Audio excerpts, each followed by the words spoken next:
This is on the inside. This is all the condensation. I'm gonna sleep in here.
So we are in Montenegro. Finally, after about 4 months in Croatia, we crossed the border into a new country. This is the town of Kotor in Montenegro. Check it out. This is the Bay of Kotor. You can't really see that easily, but there's like a castle up on that hill. But it's pretty camouflaged. And look at this bay. And the mountain just goes straight up, it seems. You can see the snow on the top. There's actually some snow right on the top of these mountains right behind me. We drove from the border maybe an hour and a half to get here, mostly because it was very narrow, slow, and windy roads. Not so much like through the mountains, because it's through like these villages along the coast, and it's one lane. Well, it's a two-way road, but it's very narrow in a lot of places where, you know, you have to pull over, or sometimes you have to back up to let the other person pass. But we made it to this cool little town that's like surrounded by these mountains that go straight up. It's really cool. I think we're gonna try to spend maybe a week here and explore a little bit.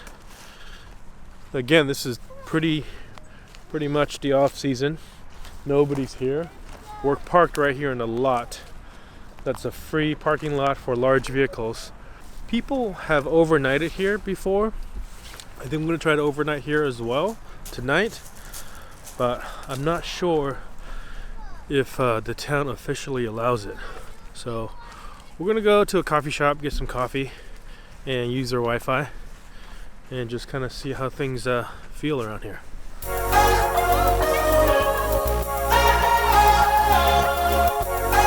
Somebody forgot the basketball.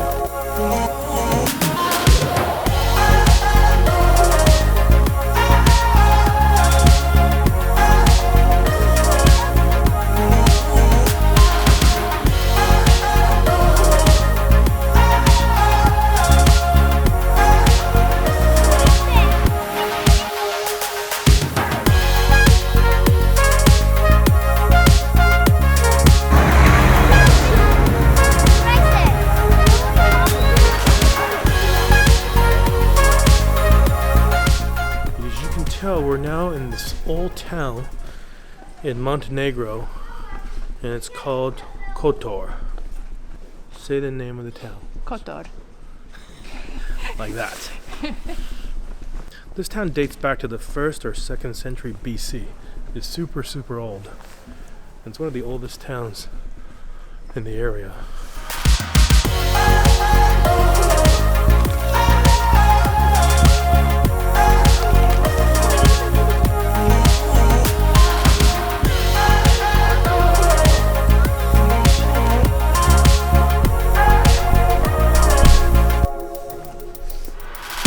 We crossed the border yesterday into Montenegro, and it was a pretty easy crossing. It's kind of different than the crossings we've done in the past. Here there's a exit border from Croatia. And then there's like about a mile of no man's land before we got to the Montenegro entry crossing. So we had to stop twice. And what happens in that no man's land, I have no idea. But we drove probably about an hour and a half to this town of Kotor. Really interesting drive. This town is in this bay of Kotor, which is a really large bay with like 3 different fingers that kind of reach out inland. And it's a really nice, cool bay with big sheer mountains that go up on all the sides. And to drive here, we drove right along the water on a really narrow road, but there's cars going both ways. So every time you come around a corner, you're expecting a car to come right at you, and sometimes they do.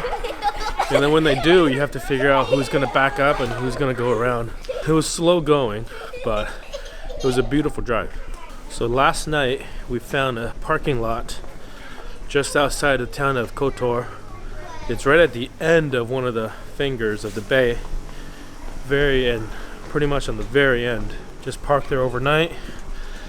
When we crossed into Montenegro, that's not part of the EU, so our Croatian cell phones that we signed up for do not work here. Well, it would work, but they charge a crazy amount for roaming in Montenegro. So we put all of our phones on airplane mode, so we had no internet for a good while to do research and figure out where to stay and all that. So we had to do some research before we crossed the border. And then once we did, we got to where we're going. We went and found a coffee shop and did some research there before we spent the night last night just outside of the town.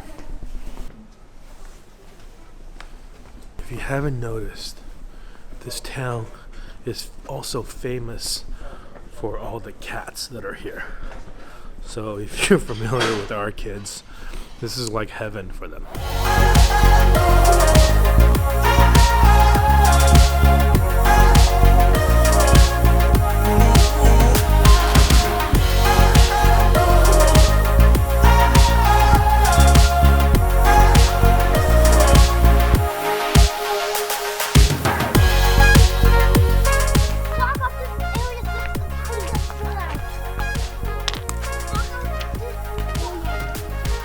There you go. Now we're above the old town. Okay, so we found the way to climb up the fortress walls from the town, and there's a cat following us. One of probably 50 cats we've seen since we've been here. His name is Callie. Sorry, her name is Callie. And if you guys haven't figured this out, they've been naming every cat that they come across. And it's gonna be pretty tough to name them all in this town. Yeah, so the name Kotor for this town goes back to the original Latin name, which is Deca Terra, which means Deca means 10, Terra with 1 R means gates, so it means 10 gates. So I guess over the ages they removed the DE from Deca and the A from Terra, and it became Kotor. That's the way I understand it. It is a really old town. We're looking at like about 2,200 years worth of human habitation. Here's the view from up here.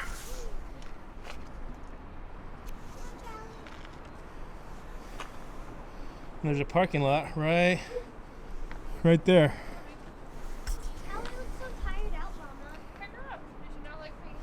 That's the parking lot we stayed in last night. And then we drove around along the coast. Now we're over there. And right across the way, the opposite coast, that's where we came. So we actually came from, go around this bend. So this is how you leave the bay into the Adriatic Sea. And from over there, we came across on a little 5-minute ferry ride, avoided us from driving a big long way around the bay. Another interesting story about this town is one of its 2 twin cities is actually Santa Barbara, California. And that's where we used to live. Marlene and I met at University of California in Santa Barbara when we were going to school there.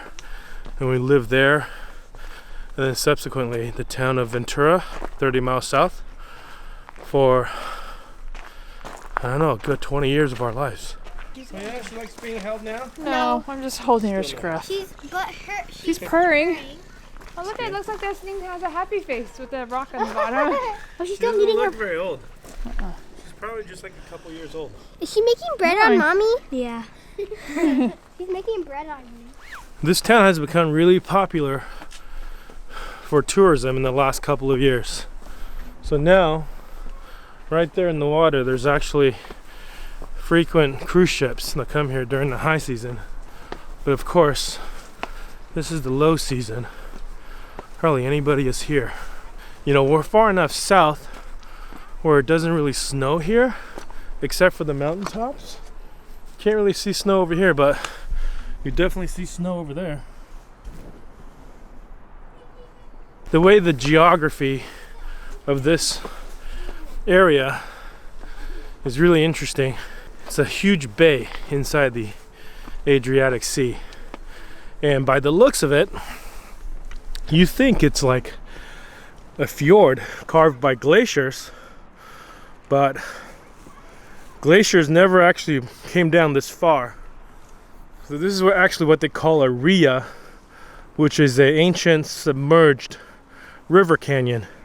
Rivers carved all this. Another ria like this one that you guys might be familiar with is the Chesapeake Bay. Chesapeake Bay is also a ria.